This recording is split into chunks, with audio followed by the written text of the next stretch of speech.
Poderoso. Amados, vamos orar nessa hora, vamos começar mais uma vez a partir da oração, esta porção do culto referente à palavra de Deus. Você que está nos assistindo, entre em conexão com Deus nesta hora, através da oração. Oremos. Pai amado, nós consagramos as nossas vidas a Ti, Deus poderoso. Nós nos alegramos porque estamos na Tua presença, Senhor. Porque a Tua presença vale mais do que até a própria vida. Por isso, neste momento, Pai, nós nos conectamos contigo de uma forma muito especial, pedindo-te a tua voz nos nossos corações, porque a tua voz, ela ecoa de forma poderosa. Ela é tão poderosa que ela bate os cedros, ela preside acima das muitas águas, das tempestades. Por isso, nós precisamos da Tua voz em todo o tempo, em nossos corações. Por favor, fala conosco, apesar de nós. Não merecemos, mas temos o sangue do Teu Filho amado sobre nossas vidas. Por isso te pedimos, Senhor, por este sangue que apaga pecados, que nesta noite, em especial, nesse tempo onde o Teu sangue se move de forma tão tremenda, tempo de Páscoa, de Pessá, onde o anjo não pode nos atingir, porque há sangue no umbral das nossas vidas, há sangue no umbral das nossas portas. Por isso, papai, aceita o nosso pedido e fala conosco e ministra nossos corações. Ministra cada lar que está aqui conosco nesse momento, cada lar que estará, de alguma forma, conectado conosco, agora ou em qualquer hora em que este momento, esta programação for acessada. Nós te pedimos e te agradecemos em nome de Jesus, Yeshua, a salvação. Só Ele pode salvar a humanidade. E é através dele que nós chegamos a Ti, Senhor, pelo novo e vivo caminho, além do véu que o Senhor mesmo abriu por conta do presente que nos destes, chamado Cristo Jesus e Yeshua, a nossa salvação. Louvado seja o Teu nome. Fica conosco, Pai, de forma muito especial nesse momento. Nós te pedimos em nome de Jesus. Amém e amém. Amados, queridos, nós estamos na série Jonas e esta semana estaremos na terceira mensagem acerca deste livro tão especial para estes dias. Parece que foi escolhido, mas não foi escolhido por homem. Foi Deus que nos trouxe esta série de mensagens. E ela é tão propícia para estes dias, dias de Páscoa, dias de aflição, dias de preocupações, mas a esperança. E o livro de Jonas fala disso. O livro de Jonas traz essa nota de esperança para as nossas vidas. Estamos na série Movidos pela Eternidade, trazendo à memória de cada um de vocês o tema deste ano, que é este, Movidos pela Eternidade. Falamos de 2 movimentos acerca sobre este tema, né? Embaixo desse tema, nós dissemos que falaríamos de 3 movimentos. O primeiro movimento, o movimento de retorno, e esse capítulo 3 fala muito desse movimento, a Techuvá. O segundo movimento, que é a conexão com Deus, quando Jonas ali no segundo capítulo, ele se conecta com Deus, ele se lembra dos feitos de Deus, ele se lembra do eterno, e então ele é alcançado. E o terceiro movimento, aqui no capítulo 3, nós vamos falar sobre ele, que são os atos de justiça, a Tzedaká. Então, nós falamos de Techuvá, retorno, de Tefilá, conexão, e agora de Tzedaká, que seria o quê? O que será isso? Os atos de justiça. Seria um movimento para as laterais, olhar para o lado, olhar para o outro, olhar para o próximo, olhar em torno, olhar em volta. Deus nos chama a esta prática tão importante para a vida cristã. Então, este tema, movidos pela eternidade, nos chama a um terceiro movimento, que é chamados à prática da justiça. Chamados à prática da justiça. O livro de Jonas, poderíamos dizer que ele está dividido em duas partes, basicamente. Primeira parte, o chamado de Jonas e a sua recusa em obedecer ao Senhor. Quando Jonas, então, vai para o fundo do abismo, as regiões, dos abismos dos mares, e lá ele é alcançado por Deus. Jonas foge de Deus, mas, na verdade, ele estava indo de encontro a Deus. Porque Deus, ele está em todos os lugares. Ele é onipresente. Jonas, então, achou que a voz da profecia só o alcançaria ali em Israel. Lê do engano, Jonas foge de um Deus onipresente. E então ele se encontra com esse Deus no veículo que Deus consegue para trazer, cria para trazer Jonas de volta para o seu chamado. A primeira parte seria o chamado de Jonas e a sua negativa. A segunda parte, o chamado de Jonas novamente, e agora com a sua obediência. É o que ocorre no capítulo 3 de Jonas. Relembrando, preparou, pois, capítulo 1, versículo 17, pôs o Senhor um grande peixe para que tragasse a Jonas. E esteve Jonas 3 dias e 3 noites nas entranhas do peixe. Ficamos ainda nas entranhas do peixe na semana passada. Ficamos com Jonas ainda com esta consciência, com esta decisão de cumprir os seus votos, de com a sua voz agradecer a Deus em forma de votos, aquilo que Deus havia feito com ele. Na verdade, Jonas morre praticamente e Deus o chama de volta.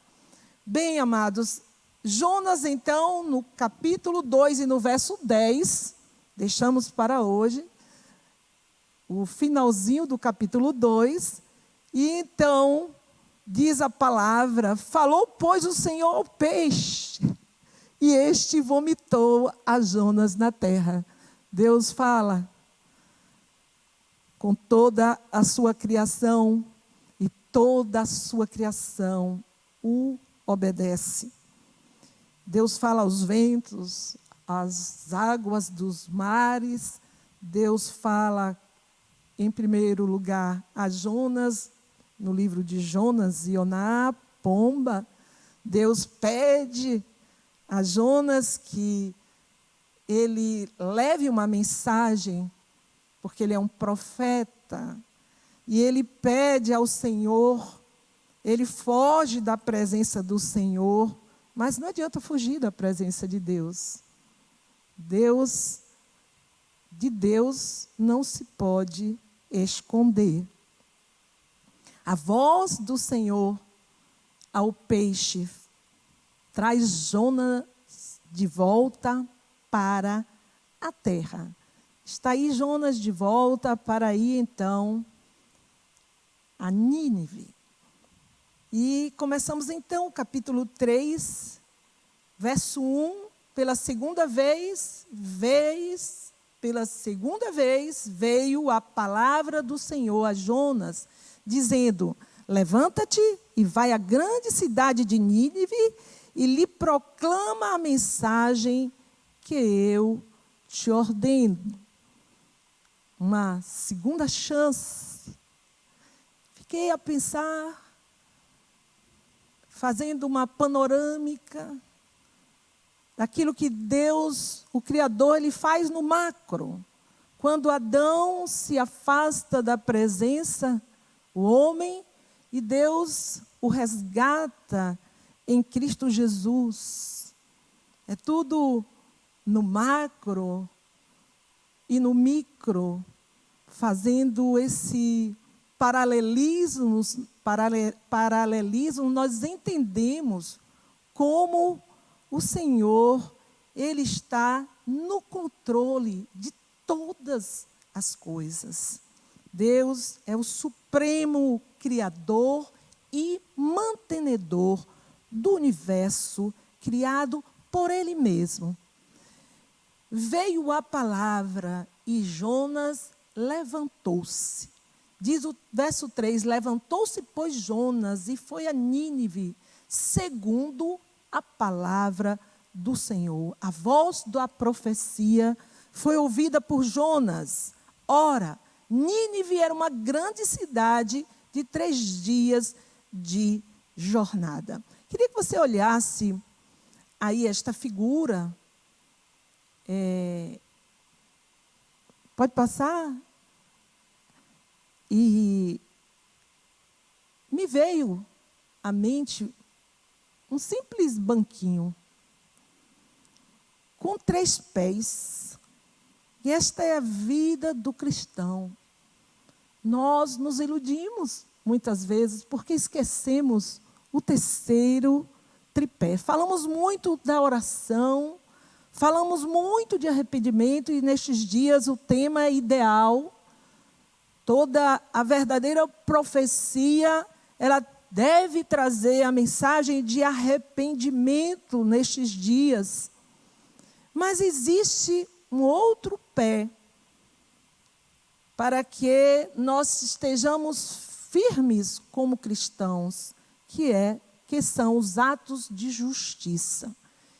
Como foi falado, 3 movimentos importantíssimos. E estes movimentos, eles precisam ocorrer em todo o tempo na vida do cristão. Amados, verso 4 diz assim: começou Jonas a entrar pela cidade, fazendo a jornada de um dia, e clamava dizendo: ainda 40 dias e Nínive será subvertida, destruída, aniquilada. Foi a mensagem que o Senhor deu a Jonas.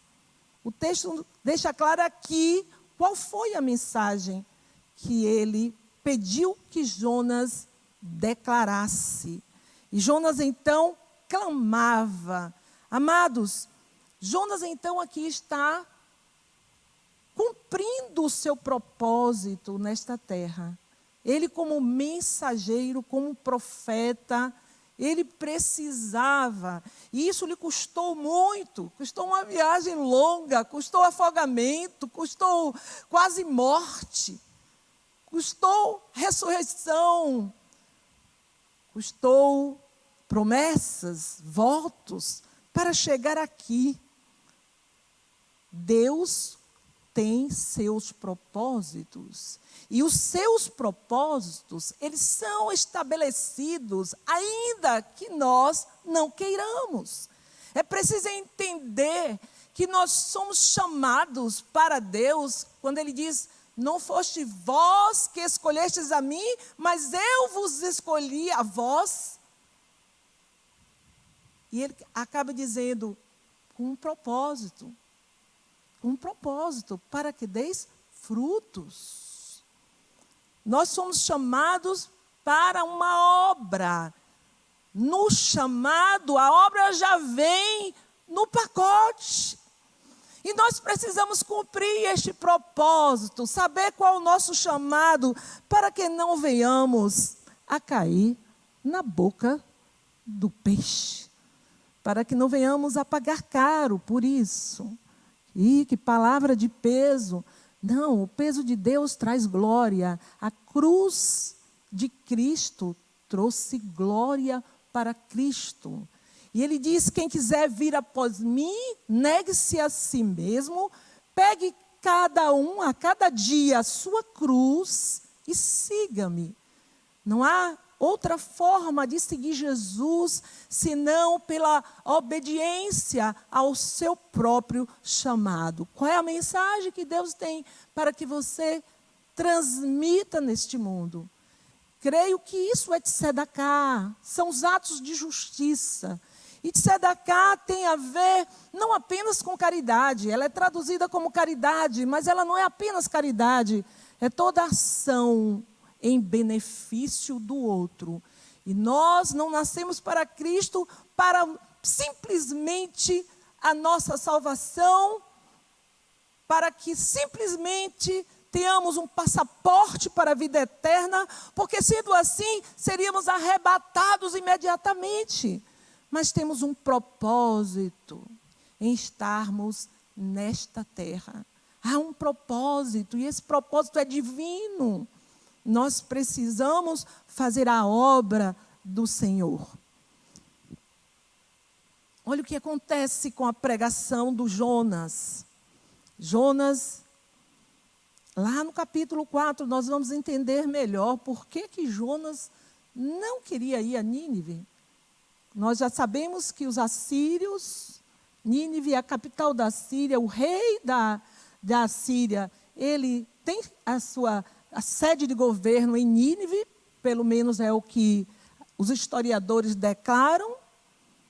Mas Jonas aqui, ele não queria ir para lá. Ele não queria porque os assírios eram ferrenhos inimigos de Israel. Contam que Nínive era uma cidade tão sanguinária, tão violenta, que eles viviam do roubo das terras dos povos vizinhos. Os ninivitas eram ladrões, eram cruéis. Amados, é interessante, porque esse povo, ele creu na mensagem de Jonas.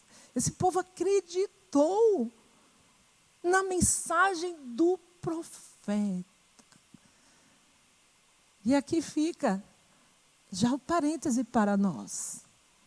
É tempo de pregarmos a mensagem da esperança, a mensagem da alegria. É tempo de falarmos de salvação, mas é tempo também de socorrermos. É tempo de socorrer o outro, é tempo de olhar em volta. Como? Se eu estou isolado em casa? Não está, não. Você tem os meios de comunicação. Um telefonema, não é verdade? Um zap para alguém. Orações são importantes, mas Deus nos chama a 3 movimentos. E tem momentos que o mais importante a fazer é agir. Verso 5. E os homens de Nínive creram em Deus e proclamaram um jejum e vestiram-se de saco, desde o maior deles até o menor. A notícia chegou também ao rei de Nínive, e ele se levantou do seu trono e, despindo-se do seu manto e cobrindo-se de saco, sentou-se sobre cinzas. Vale lembrar que essa missão de Jonas era uma missão, ele estava fazendo missões internacionais. Foi um profeta que Deus chamou para ir às nações, no caso aqui, a Síria. Vale lembrar que este rei não cria em Deus, no Deus de Jonas, nem o povo de Nínive. Segundo informação, eles criam num Deus, um outro Deus, por nome Star. Talvez em muitos deuses, e este fosse o mais importante deles, porque, na verdade, todos os povos daquela época eram politeístas. Amados, eles creram em Deus. E a notícia chegou ao rei. Veja as ações do rei de Nínive. Vamos ver aí as ações do rei de Nínive. Ele levantou-se do trono, ele despiu-se do seu manto, cobriu-se de saco e ele sentou-se sobre cinzas. Veja aí no slide o que o rei de Nínive fez. Ele creu, mas ele também agiu. Ele se levantou do trono, ele se despiu do seu manto, cobriu-se de saco e sentou-se nas cinzas. Amados, Deus falou algo comigo. E estava com esse foco em Tzedaká, em atos de justiça. E muito interessante, veja aí em Apocalipse 19, versos 7 e 8. O que é que esses atos de justiça trazem para a noiva, para o servo de Deus? É forte, irmãos. Capítulo 19 de Apocalipse 7. Regozijemo-nos e alegremo-nos e demos-lhe glória, porque vindas são as bodas do Cordeiro, e já sua esposa se aprontou. Verso 8, e foi-lhe dado que se vestisse de linho fino, puro e resplandecente, porque o linho fino são os atos de justiça dos santos. Vou repetir, o linho fino são os atos de justiça dos santos. Entendi que as vestes da noiva, elas estão diretamente ligadas aos atos de justiça. São as ações do crente que vestem o crente, ou desvestem, ou desnudam. A roupa, as vestes nupciais estão diretamente associadas aos atos do cristão. Isso é sério, mas isso também é extraordinário.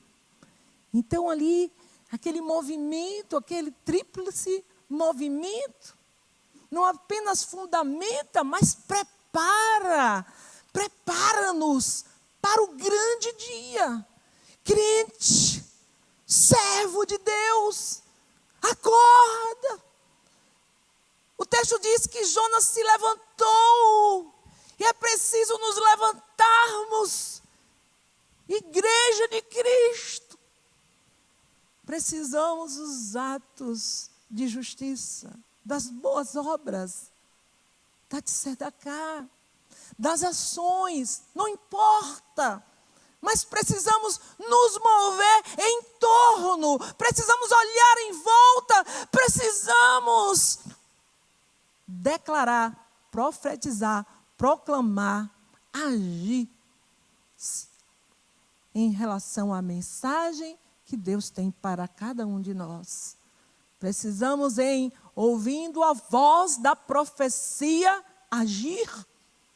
Precisamos agir. Precisamos nos vestir. É tempo da noiva se vestir, se ataviar. Fiquei pensando no bicho da seda. Olhem alguma coisa sobre o bicho da seda, como ele, antes do casulo ser formado, como ele trabalha, tem uma alimentação própria, a folha da mora, ele se alimenta dessa comida especial e a partir daí ele constrói toda aquela seda para depois entrar e construir o seu casulo, e ali é que ele vai se transformar numa borboleta, num animal voador. mas ele constrói, ele tece o fio da seda. Tecido valiosíssimo. Essa técnica desenvolvida no Oriente, mas no Brasil já existe fazendas com o criatório do bicho da seda. E eu fiquei pensando que a gente é um tipo de bichinho da seda. A gente vai construindo as nossas vestes nupciais com a obra. E você precisa ver como ele trabalha. A larva que trabalha tem um estágio da sua vida, acho que são 5 estágios, e um estágio da sua vida, ele constrói a seda, o fio da seda. Segundo alguns estudos, mais de 1 quilômetro de seda, aquele fio que ele constrói em volta de si, para então entrar, fazer o casulo que ele mesmo constrói, e então fica aquilo que vai ser usado pela indústria para o fabrico da seda, que você toca e acha tão delicioso aquele tecido. Imagina como será o tecido das vestes nupciais do noivo e da noiva. Do noivo e da noiva. Mas também existem vestes sujas. Zacarias 3 fala que Josué, vestido de vestes sujas, verso 3, estava diante do anjo. Então respondeu aos que estavam diante dele, dizendo: tirai-lhe estas vestes sujas. E a Josué disse: eis que tenho feito com que passe de ti a tua iniquidade. Então a iniquidade, que é a raiz do pecado, digamos assim, para não prolongarmos muito, porque isso dá um assunto, dá um culto. O que é iniquidade? É como um gerador do pecado, aquele que carregamos e acumulamos de geração em geração. Não é pecado, é pior do que pecado, porque eu peco porque eu tenho iniquidades, porque eu sou pecador. Então, a palavra de Deus diz, o Senhor falando, o anjo: eis que tenho feito com que passe de ti a tua iniquidade e te vestirei de vestes finas. O sumo sacerdote Josué, 515 a.C., aproximadamente, servia, mas segundo a palavra de Deus, suas vestes não estavam limpas. Amados, existem também vestes inadequadas. Eu fico pensando, quando as nossas obras são tão mesquinhas, tão quase inexistentes. Mateus 22:11 diz: mas quando o rei entrou para ver os convidados, notou ali um homem que não estava usando veste nupcial.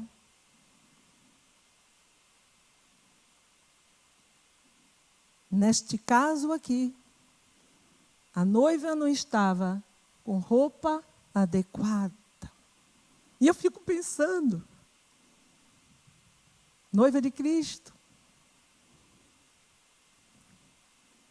se a gente partir para a literalidade, as nossas vestes muitas vezes não estão adequadas. Não prestamos o verdadeiro culto ao Senhor com as nossas vestes. E será que as vestes que nós utilizamos no dia a dia, elas não reproduzem um pouco das nossas vestes espirituais? Será que estão associadas uma à outra? Vou deixar a pergunta para você responder. Veste de salvação.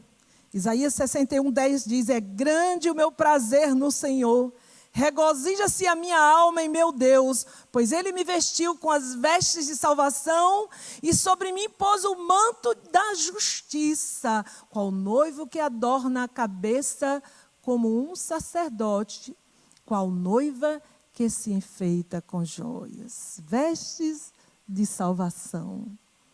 Aleluia, glória a Deus. Temos mais vestes, veste do noivo e da noiva. Olha o que diz Mateus 28, verso 3. Não é assunto, não vamos discorrer aqui, é outro culto para ministrarmos sobre vestes. Mas passando rapidamente, porque falamos das vestes do rei de Nínive, do rei da Síria, que se encontrava em Nínive, ouve a mensagem profética, tira suas vestes, põe um tipo de veste especial e vai às cinzas. E ali ele se humilha na presença de Deus. Mas os humilhados serão exaltados. Mateus 28 diz, verso 3, sua aparência era como um relâmpago, a transfiguração de Jesus. E suas vestes eram brancas como a neve. Apocalipse 3. No entanto, você tem aí em Sardes uns poucos que não contaminaram as suas vestes. Eles andarão comigo vestidos de branco, pois são dignos. O noivo e a noiva de vestes brancas, resplandecentes. As vestes do grande dia, Apocalipse 7:9 diz assim, depois disso, olhei e diante de mim estava uma grande multidão que ninguém podia contar, de todas as nações, tribos, povos e línguas, em pé, diante do trono do Cordeiro, com vestes brancas e segurando palmas. Será que isso vai acontecer em uma festa dos tabernáculos? Estamos falando das vestes da noiva, que são os seus atos de justiça. As ações, a obra, a tzedakah, faz as vestes da noiva. Quem diz é a palavra de Deus. Vestes a conservar. Apocalipse 16:15 diz, eis que venho como ladrão, feliz aquele que permanece vigilante e conserva consigo as suas vestes, para que não ande nu e não seja vista a sua vergonha. Apocalipse 16:15 fala da necessidade da conservação das vestes. A noiva precisa estar vestida. Vestes limpas, Apocalipse 22:14. Felizes os que lavam as suas vestes e assim têm direito à árvore da vida e podem entrar na cidade pelas portas. Vestes lavadas. O sangue de Yeshua purifica as vestes da noiva de Cristo. Você também, homem, faz parte da noiva. Geralmente os homens não gostam de ser chamados de noiva de Cristo. Sentem-se assim um pouco, né? Deixa para lá, mas você é noiva de Jesus, tá? Você é noiva de Cristo, amém? Um decreto real.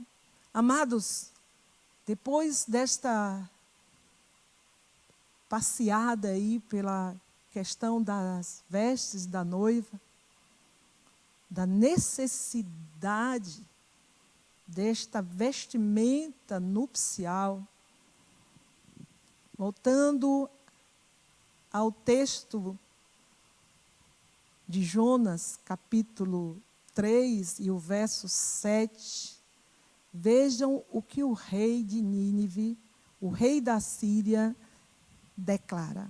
E fez uma proclamação e a publicou em Nínive, por decreto do rei e dos seus nobres, dizendo, não provem coisa alguma, nem homens, nem animais, nem bois, nem ovelhas, não comam, nem bebam água.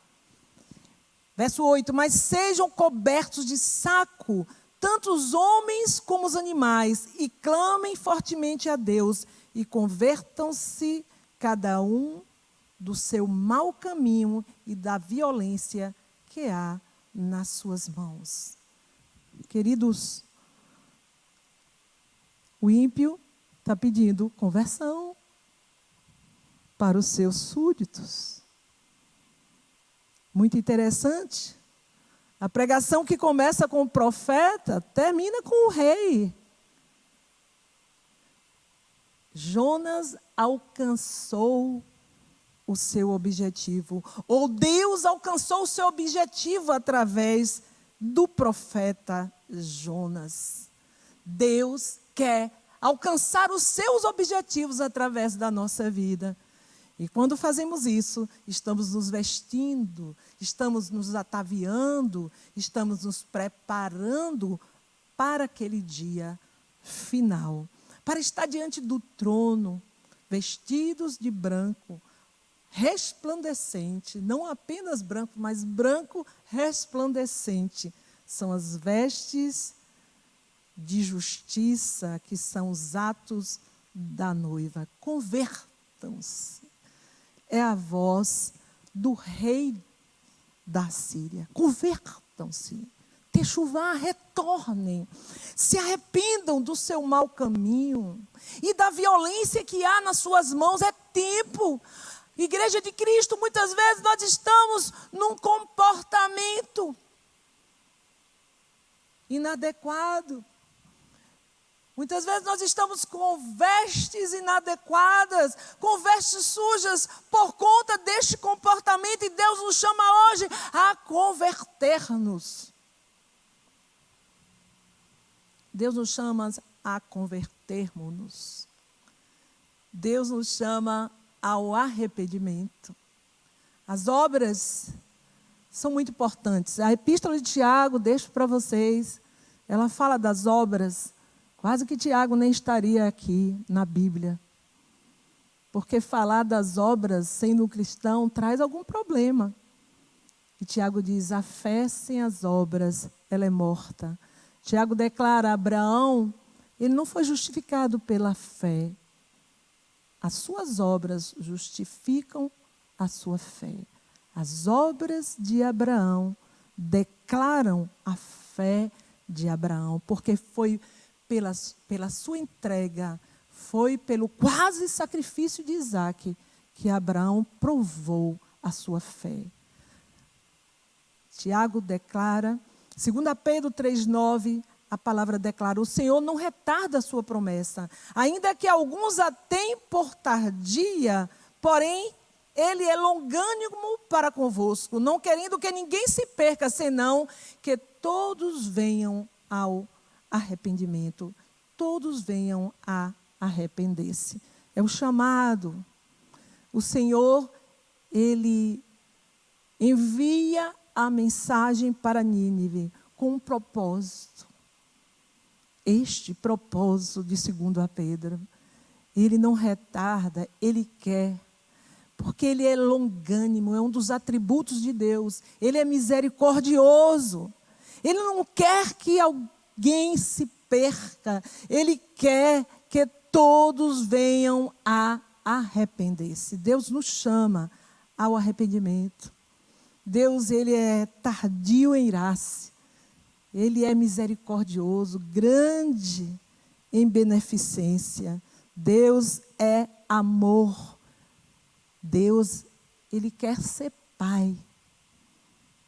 E Ele espera pacientemente até que nós nos arrependamos. É tempo de arrependimento, igreja. Olha o que o rei diz no verso 9. Quem sabe se voltará a Deus e se arrependerá e se apartará do furor da sua ira, de sorte que não pereçamos. Quem sabe? Quem sabe?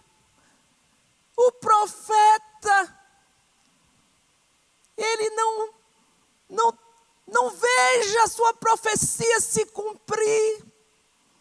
E aqui a gente se bate com uma situação. A profecia precisa se cumprir, nem sempre, igreja. Nem sempre, porque às vezes a profecia vem para acerto, para trazer o prumo.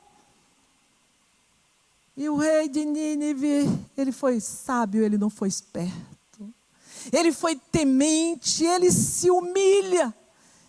Ele tira as vestes de rei, de monarca, ele assume as vestes de saco e pede ao seu povo que vistam-se de panos de saco. As vestes de humilhação, pano de saco, antecipam as vestes de glória. Vestes brancas resplandecentes.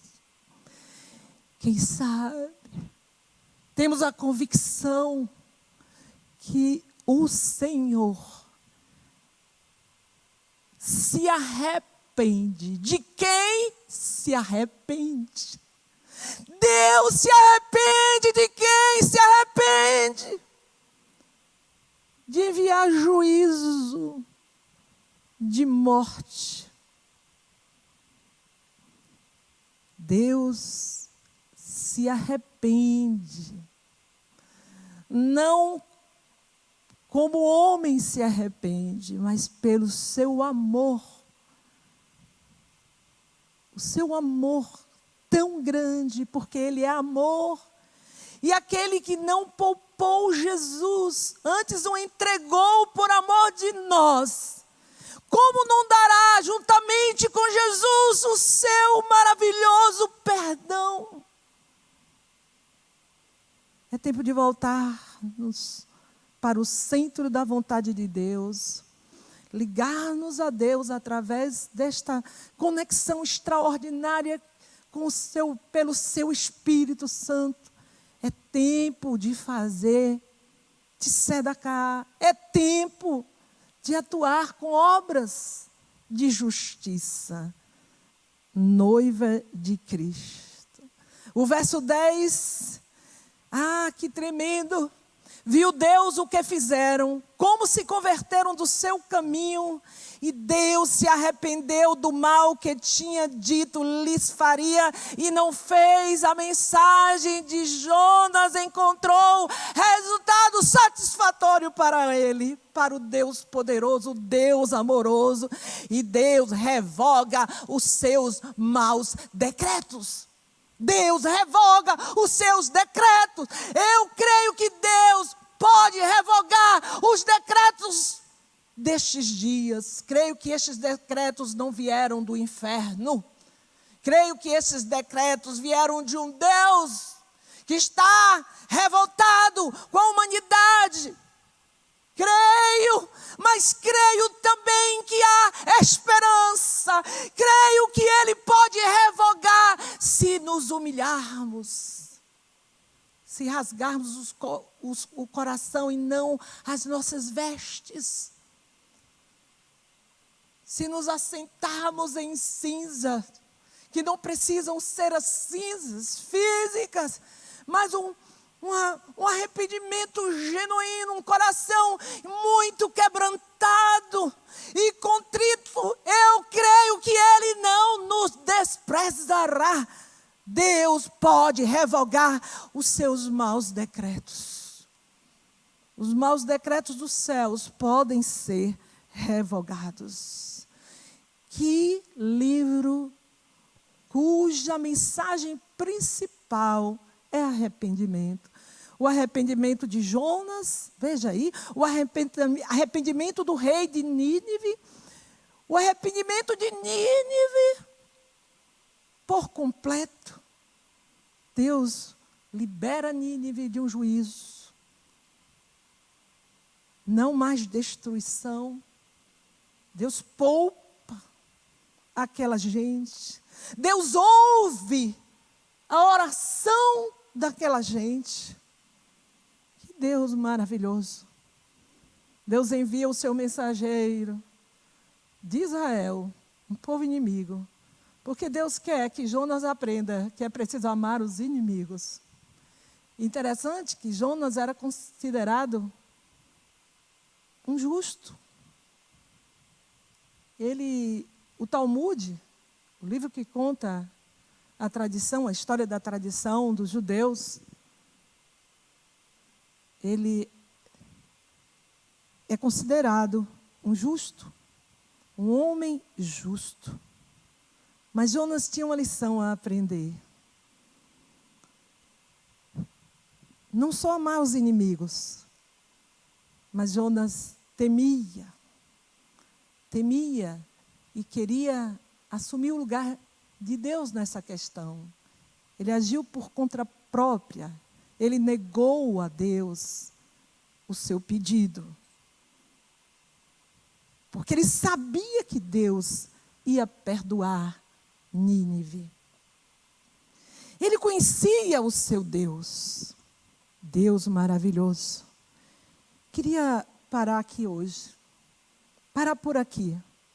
Mas declarar aquilo que temos declarado todos os dias. Um sinal. Mateus 12, 39. Jesus responde aos sacerdotes. Uma geração má e adúltera pede um sinal, mas nenhum sinal lhe será dado, senão o do profeta Jonas. Porque assim como esteve Jonas 3 dias e 3 noites no ventre do grande peixe, assim o Filho do Homem estará 3 dias e 3 noites no coração da terra. Este tempo de Páscoa, esses 3 dias, a partir da quarta-feira, Jesus, coincidindo com a Páscoa, com a saída do povo hebreu do Egito, é crucificado. Passa 3 dias no seio da terra. Este sinal. Então, eu não diria que é uma coincidência, é uma Jesuscidência. Como tudo que é espiritual, tudo que parte do trono da graça. Um sinal de ressurreição, um sinal de esperança. Deus deixa esse sinal para nós. A mensagem do peixe. O peixe que também é símbolo do cristianismo. A mensagem de Jonas, de Jesus, no verso 41 do livro de Mateus 12. Ninivitas se levantarão no juízo com esta geração e a condenarão porque se arrependeram com a pregação de Jonas. E eis aqui quem é maior do que Jonas: Jesus, Yeshua. Aquele que morreu pela minha vida e pela sua vida. Que te chama a retornar, a se arrepender. Te chama a se conectar com Ele, a se mover pela eternidade. Ele te chama aos atos de justiça para que, movidos pela eternidade, nós nos vistamos, nós nos aprontemos, nós nos ataviemos, nós estejamos prontas, como noiva de Cristo, nós estejamos preparados, igreja. Nós precisamos estar preparados, porque as mensagens, todas elas, nos apontam para mover-nos pela eternidade. Todas elas nos chamam a atenção. Ouçam a voz da profecia destes dias. É um chamado à vida cristã, ao movimento pela eternidade. Ouçam, tenham ouvidos para ouvir. Diz a palavra: quem é sujo, suje-se mais. Mas quem é santo, santifique-se mais. Que esta palavra, ela encontre guarida em teu coração. E que você, pela misericórdia de Deus, faça as obras de justiça neste tempo. Você, pela misericórdia de Deus, possa viver o que Jesus declara: boa medida a quem der, recalcada sacudida e transbordante. Jesus diz, medida por medida.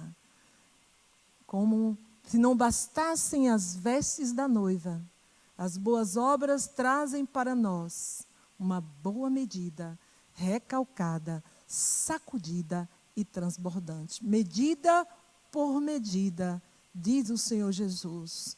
É com a mesma medida que o Senhor vai medir-nos também. Deus abençoe, vamos orar. Vamos nos colocar diante de Deus. Senhor, eis-me aqui. Eu estou preparado. Eu vou fazer a minha parte.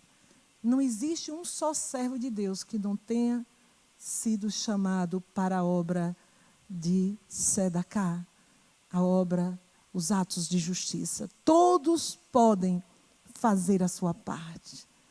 Oremos. Pai amado, nós vamos à cruz nesta hora. Lançamos sobre ela o pecado, Senhor, muitas vezes da nossa acomodação, distração. Ó Senhor, nós te pedimos perdão porque não pregamos as ações. Somos preocupados em enviar mensagens aonde os atos de justiça não são muito ministrados. Nos perdoa, Senhor. Perdoa se as profecias não têm sido, Pai, neste tempo ou no passado, focadas para as ações, as boas obras. Nós queremos voltar atrás, nós queremos retroceder, nós queremos fazer até chuvar, para então, Senhor, podermos estar no centro da Tua vontade, ouvir a Tua voz e ir aonde o Senhor nos chamar. Queremos olhar para o lado, nos dar visão além daquela que nós temos, Senhor.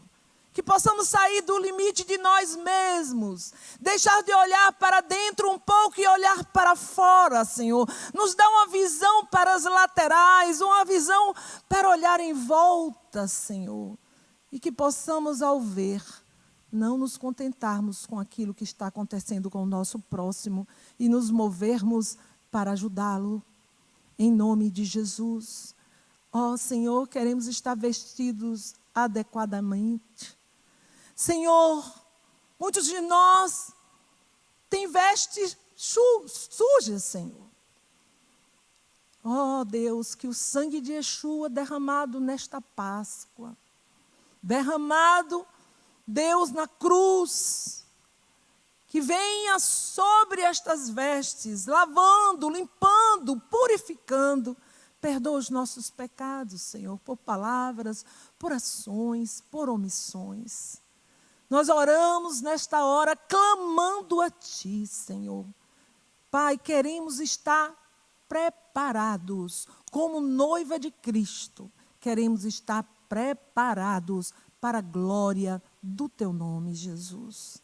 Ó Senhor, tenha misericórdia de nós e nos auxilie a praticar os atos de justiça, ainda que a figueira não floresça, ainda que não haja frutos na vide, ainda que, Pai, que nos campos não hajam mantimentos, que o produto da oliveira minta, que as ovelhas da malhada sejam arrebatadas, ainda, Senhor, que nos currais não hajam vacas.